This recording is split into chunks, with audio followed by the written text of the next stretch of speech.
Now I'm going to show you how to use grammatical criticism using Blue Letter Bible as your means for doing that. Okay, Blue Letter Bible will be the tool that will help you do grammatical criticism. Okay, now if you haven't already watched the basic tutorial on how to use Blue Letter Bible, please do that first, as that will help make a lot more sense of this video. Okay, now as you all are supposed to do, use Blue Letter Bible as your tool to do grammatical criticism on your passage in Judges. I'm going to go into Judges 2, but I'm going to do Judges chapter 2, as that isn't anybody in particular's passage, so I won't be doing anybody's work for them. And I'm going to choose the ESV here, the English Standard Version. It's one of my preferred versions from this list. And we're going to go in and we're going to scroll down here to look at Judges 2:20. Okay, and Judges 2:20 in the English Standard Version says, "So the anger of the Lord was kindled against Israel, and he said, because this people have transgressed my covenant that I commanded their fathers, and have not obeyed my voice," and it goes on, "I will no longer drive out before them any of the nations that Joshua left when he died." Okay, what I'm interested here in Judges 2:20 is what this idea of transgressed means. Okay, what does it mean to transgress the covenant? What's the basic idea that the author is intending here? So we're going to come in here, and we're going to click Tools, and open up the interlinear tool that Blue Letter Bible provides. We're going to scroll down here to transgressed. Okay, and we see here that the Hebrew word that's being used is avar, or abar. Okay, and the Strong's number is right here, and if we click that, right, that takes us to the lexicon. Right, and the lexicon gives us the word and all this meaning that this word can carry. Okay, avar is a very common Hebrew word that has the basic meaning of to pass, right? To pass over, to pass through, to bring, to carry. These are kind of all the basic meanings that it has.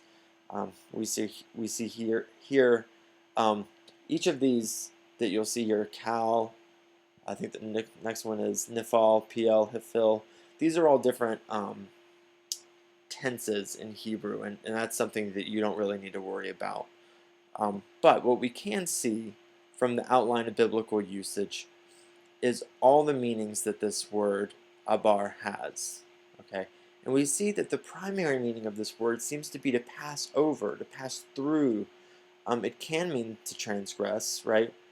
But probably it means transgress in the sense of passing over or crossing, right? As in, like, we have the English expression to cross the line, right? You crossed the line when you did this thing, right? You went over and beyond what you were supposed to in a negative way. And that seems to be what this word is getting at.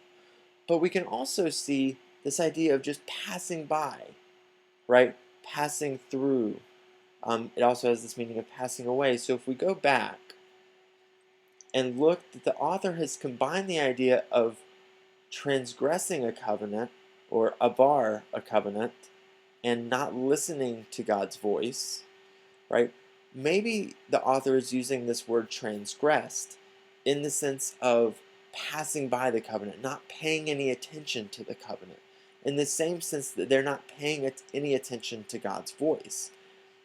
And so even though transgressed is probably a fine translation, by looking into the meaning of this Hebrew word that's being used here, right, meaning to pass over, to pass through, to pass by, we see that maybe there's a connection here that the author is presenting between how the people are not paying any attention to the covenant in the same way that they're not paying any attention to God's voice.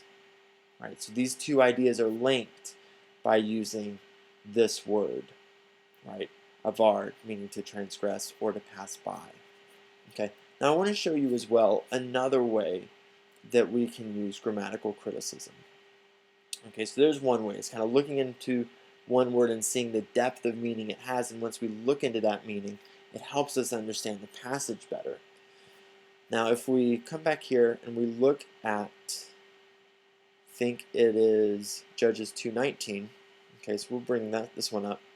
The passage in English says, "But whenever the judge died, the people," right, they, "turned back and were more corrupt than their fathers, going after other gods, serving them and bowing down to them. They did not drop any of their practices or their stubborn ways.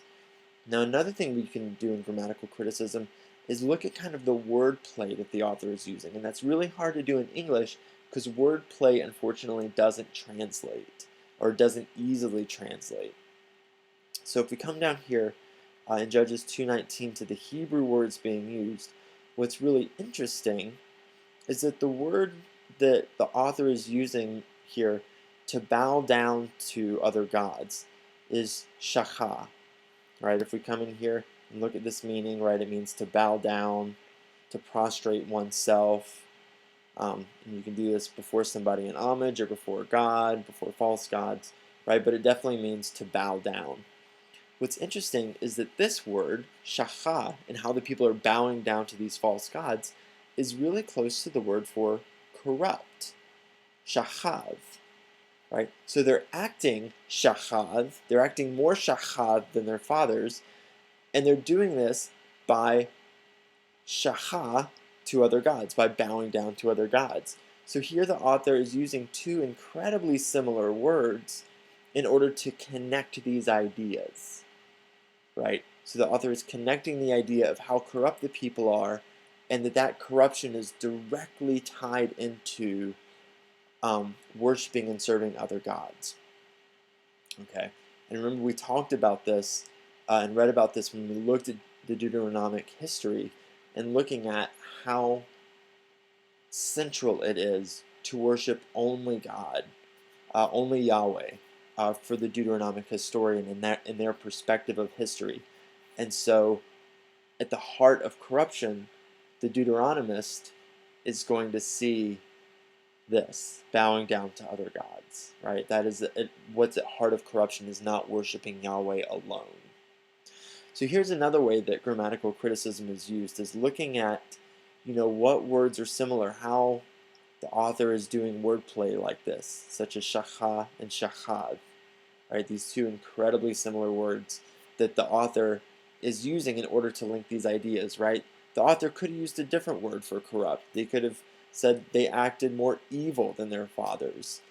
They acted more, wickedly than their fathers. There were lots of other words that the author could have used, but they used this idea of shachav because it is so close to this idea of shachah, to bow down, and linking that to bowing down to other gods. Okay, so here are some ways that you can use grammatical criticism, right? You can either see how the author is using wordplay and how these words are very connected, or you can look into it in the sense of digging into a word. What is the real meaning of this Hebrew word? When we do grammatical criticism, we don't want to go, okay, what does the word corrupt mean? And I'm going to go open an English dictionary, because the word in the original text isn't corrupt. The word is shachav, right? So we want to dig into what shachav means, okay? So grammatical criticism, remember, is digging into that original language. If it helps you, think of it as historical grammatical criticism, right? We're not looking at the English. We're digging into the original language and what's going on in the original language in order to help us better understand the text. So hopefully this will help you do your own grammatical criticism within your pericope, within the passage that was assigned to you for your judge's report. There is going to be a Moneyest Points forum. There's also going to be a place this week where you can say whether or not you feel like you have a handle on doing grammatical criticism. So if you need to, watch this video a couple times, try to do the grammatical criticism assignment as the best you can. And if you have any questions, please make use of the Moneyest Points forum. And if you don't quite have a handle on it, make sure you say, no, I don't understand this, so that we can review it and I can help you out so that you can really know how to use this tool, because grammatical criticism is a really great tool for doing exegesis, and it really shows that you've done your work in researching a passage when you've really dug into the original language as much as you can. I know none of you know Hebrew, and that's okay, but you can still do work like this. You can still say, this and this word, even in how they're transliterating it, right? Even in this English, is incredibly similar.